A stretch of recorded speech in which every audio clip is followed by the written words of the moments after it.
UP के उन्नाव में एक युवक की चाकू से कई बार वार कर बेरहमी से हत्या कर दी गई। आरोपी युवक का लहूलुहान शव सड़क किनारे फेंक कर फरार हो गया था। मौके पर पहुंची पुलिस ने शव को कब्जे में लेकर पोस्टमार्टम के लिए भेज दिया है और कार्रवाई करते हुए हत्या आरोपी को गिरफ्तार कर लिया गया है। इस वारदात के बाद इलाके में दहशत का माहौल है और पुलिस पूरे मामले की जाँच कर रही है।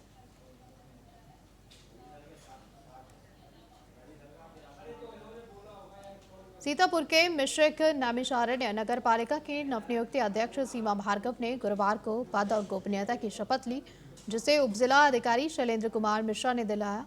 और शपथ ग्रहण समारोह में पर्यटन मंत्री जयवीर सिंह मुख्य अतिथि रहे और उन्होंने 288 करोड़ रुपए की योजनाओं का लोकार्पण और शिलान्यास भी घोषणा करते हुए कहा कि भाजपा सरकार विकास कार्यों को लेकर प्रतिबद्ध है। इस दौरान जिले का सूचना विभाग कार्यक्रम से अनभिज्ञ रहा है और कोई भी अधिकारी मौके पर नहीं पहुंचा।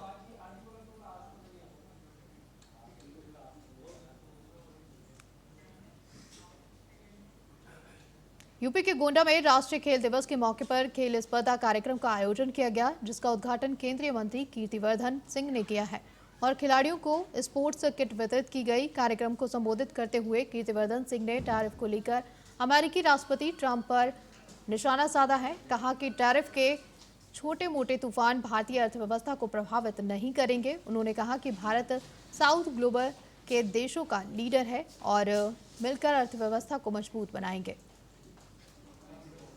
ये हमारे प्रधानमंत्री जी की सोच है और ये कोई नई सोच नहीं है। पहले भी हमारे दुनिया में हमारे जो खेलों का एक खेल जगत में जो हम लोगों के देश का स्तर था, उसको बढ़ाने के लिए युवाओं की, बच्चों की वापस खेल जगत में दिलचस्पी लाने के लिए, उनको हर तरह का सहयोग देने के लिए ये एक बहुत बढ़िया प्रोग्राम आदरणीय प्रधानमंत्री जी द्वारा शुरुआत किया गया है। आज उसी का उद्घाटन है। उत्तराखंड के मुख्यमंत्री पुष्कर सिंह धामी ने देहरादून में पूर्व मुख्यमंत्री और महाराष्ट्र के पूर्व राज्यपाल भगत सिंह कोश्यारी से मुलाकात की। इस दौरान दोनों नेताओं ने राज्य के विकास से जुड़े अहम मुद्दों पर चर्चा की। मुख्यमंत्री धामी ने कोश्यारी से मार्गदर्शन भी लिया और समसामयिक विषयों पर विचार विमर्श किया है।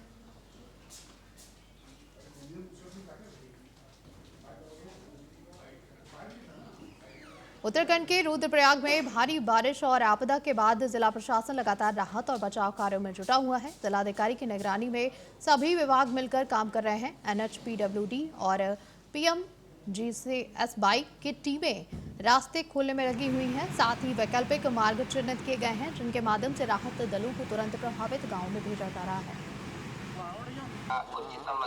बनाए रखें अपना और अपनों।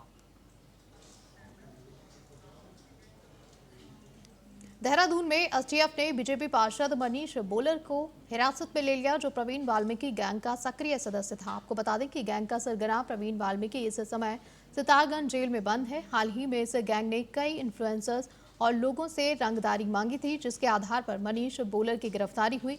पुलिस और खुफिया एजेंसियों को लगातार जानकारी मिल रही थी वो गिरोह की गतिविधियों में शामिल है। STF ने मोबाइल लोकेशन के आधार पर मनीष बोलर को घेराबंदी कर हिरासत में लिया है। देखिए, इसमें जो रेखा है उसके नाम पर एक दूसरी महिला को रेखा बना के एक रजिस्ट्री कराई गई, पावर ऑफ अटॉर्नी बनाई गई। एक स्नेहलता है, उसके नाम पे उसी फर्जी महिला को स्नेहलता बनाकर एक पावर ऑफ अटॉर्नी बनाई गई और फिर उसी महिला को एक तीसरी रजिस्ट्री में मीनाक्षी जेसिका बनाकर रजिस्ट्री कराई गई। उस महिला को अभी हम लोकेट नहीं कर पाए हैं और प्रयास कर रहे हैं, क्योंकि ये सब जगह इसी की फोटो लगी हुई है और आधार नंबर ये ओरिजिनल विक्टिम के इस्तेमाल करते हैं और उसमें जो विक्रेता का मोबाइल नंबर है वो मनीष बॉलर जो क्रिमिनल है उसने अपना लगा रखा है और फोटो से मिलान पे बिल्कुल अलग है वो। तो इसमें जो है, जैसा मैंने बताया कि सब रजिस्टर ऑफिस को भी इस बारे में जानकारी दी जा रही है। ऋषिकेश कोतवाली पुलिस ने अवैध शराब तस्करी का बड़ा खुलासा करते हुए 14 पेटी शराब बरामद की है। पुलिस ने 2 तस्करों अर्पित और सौरभ को गिरफ्तार किया है, जबकि एक आरोपी फरार है, जिसकी तलाश जारी है। तस्करी में इस्तेमाल एक वाहन को भी पुलिस ने सीज किया है। श्यामपुर क्षेत्र में लोगों ने संदिग्ध कार पकड़ी, जिसमें 6 पेटी शराब बरामद हुई है। इसके बाद पुलिस ने छानबीन कर कुल 14 पेटियां कब्जे में ली हैं।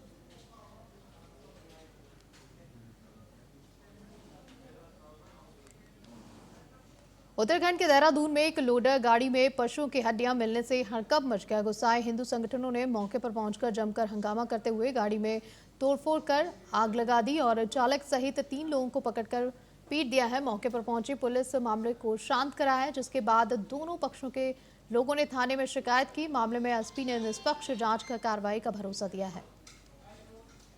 मिली थी जिसमें कि एक गाड़ी को रोका गया है हाईवे पर, जिसमें पिकअप वाहन है जिस पर पशु अवशेष रखे हुए हैं।